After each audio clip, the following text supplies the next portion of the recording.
GCash problem mga katiktik ating susolusyonan kapag inopen kasi ang ating GCash. Dito ay may nakalagay your phone setting is not secure.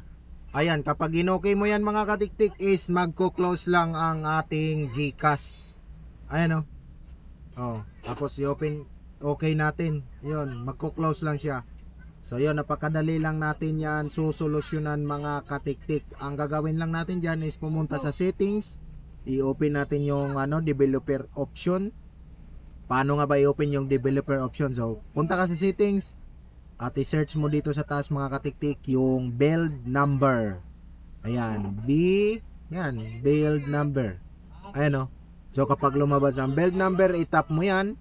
At itong build number mga katiktik, ayan, i-tap mo yan ng 7 to 12 times hanggang sa mag-enable yung developer option. So, enter lang natin kung anong passcode tayo meron o pattern.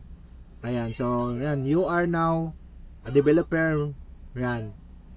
So, pupuntahan mo naman yung developer option niya mga katiktik. Paano puntahan yan? Hanapin mo lang yung additional settings.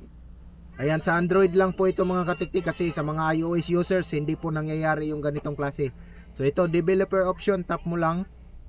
Tapos, i-off mo yung OEM unlocking mga katiktik. Yan ito. OEM unlocking. Dahil kapag naka-on yan is hindi po magbubukas ang iyong GCash application. Kaya kailangan mong i-off yan. At pagkatapos mo ma-i-off yung OEM unlocking is i-off mo din yung developer option. Ayan sa taas. Ito yung in-off natin, yung OEM unlocking. Tapos ito yung in-next natin. Off natin yan. Developer option. Off natin. Power off.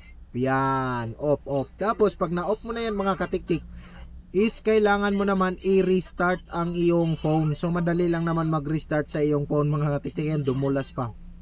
Paano i-restart ang iyong phone mga katiktik is madali lang. I-long press mo lang yung power switch. Yan, power switch, long press. Medyo makunat kasi dahil sa case mga katiktik, matigas yung case niya.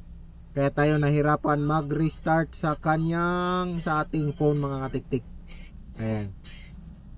Swipe up natin for restart.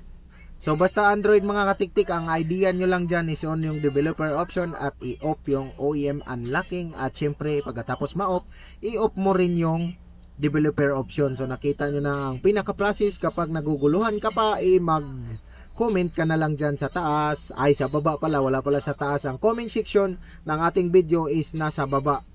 Kaya mag-comment ka lang para masagot natin. So hintayin lang natin na mag-open ng ating phone. At kapag nag-open na yan, ititesting natin ang ating GCash kung mag-open na ba. So yan mga katiktik, ganyan lang kasimple. At ipapas forward natin para di maubos ang iyong oras sa kakahintay na mag-restart ang ating phone. Ayan, so gawin natin ulit yung ating pattern para may try ang ating GCash.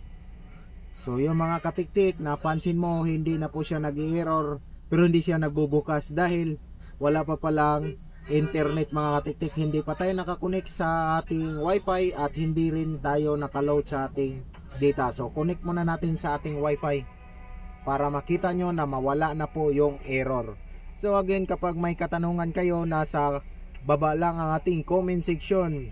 You are free to ask question dyan mga katiktik, basta about lang sa GCash ng mga Android. Dahil nga sa iOS hindi po nangyayari yung mga ganitong klaseng case.